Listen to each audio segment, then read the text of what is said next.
Hello friends, in this tutorial I am going to show you how to assign the load cases like date load, live load and flow load to our building. To do that, first go to define. From here select load pattern. To define, by default we have a date load by the self multiplier of 1. From here change to live load. Okay, type select live. This is self weight multiplier is taken to 0. You can change it to 1. Okay, as your wish, you can add it. Now change to floor load.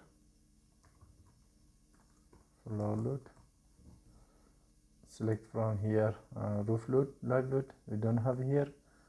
Go to more. From here roof live load.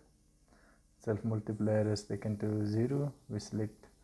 We take this one also, add. Now we have done this. Okay, to define the self weight of the structure, select your model, go to assign. From here joint load. Case of force, we take the force in global x direction 1 and y direction 1. We assume all this to 1. Okay, to 1. Units taken to kilonewton and measure, add to existing load, hit OK. Now we have defined the self weight of the structure. To define the dead load of structural element like beams, columns and slab, you okay. Now first go to select. From here properties, frame section, select beam. Okay, we have selected all the beams. Now go to assign. From here, okay, frame loads. This is in the form of gravity. Now how much is the self weight of the beams? Okay, we already calculated the beam dead load, cross section of the beam, as our cross section was 40 centimeter to 30 centimeter, and 25 is the unit weight of the concrete. It is 3.3 kilonewton per meter square. And in case of column, cross section of column 35 by 35 into 25 is the unit weight of the concrete. In case of slab, our slab thickness was 13 centimeter into 25, 3.25 kilonewton per meter square. We assume the live load as 4 kilonewton per meter and floor load as 2 kilonewton per meter. In case of beam dead load, it's taken to 3. Okay, from here and it's in y direction 3. Add to existing, it's in the form of dead load, hit okay. To assign the dead load for columns, go to select. From here select properties, frame section, select beams. We have selected all columns. To assign the dead load, go to okay. From here frame loads. This is in the form of distributed. Okay, how much is our columns dead load? 3.026. here 3.0625. sorry. Okay, at existing. Okay, we have defined column dead load. Now we defined slab dead load. Select.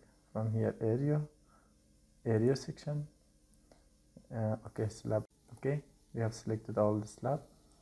Now go to assign. From here area loads, this is in the form of uniform shell. Okay, how much was the value for slab load?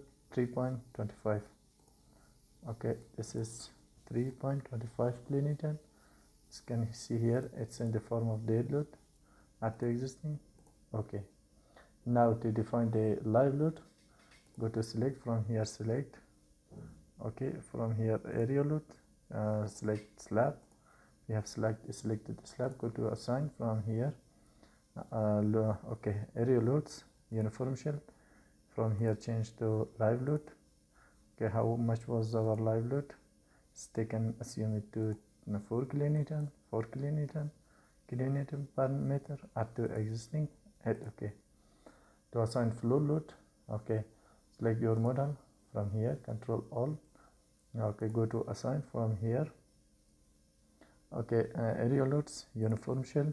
Okay, how much was the value for flow load? It's taken to assume it to 2 kilonewton per meter. And also you can calculate this to select flow load kilonewton per meter at existing. Okay, now we have assigned all loads to our models. Now go to the ground floor to assign the to assign the supports. We are on ground floor. Select the model. From here go to assign joint restraint. From here select the fixed. Okay, now after this go to analyze, set analyze option, hit OK. Now from here set load cases to run. We have dead load, model, live load, flow load. Okay, run.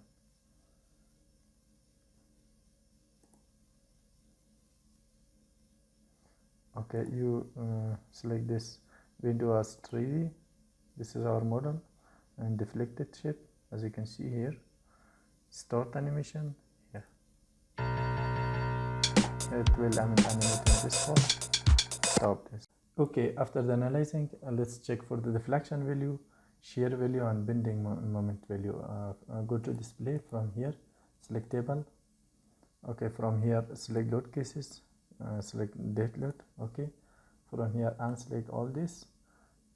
From joint output select displacement table, joint displacement, select this, and from element output select frame.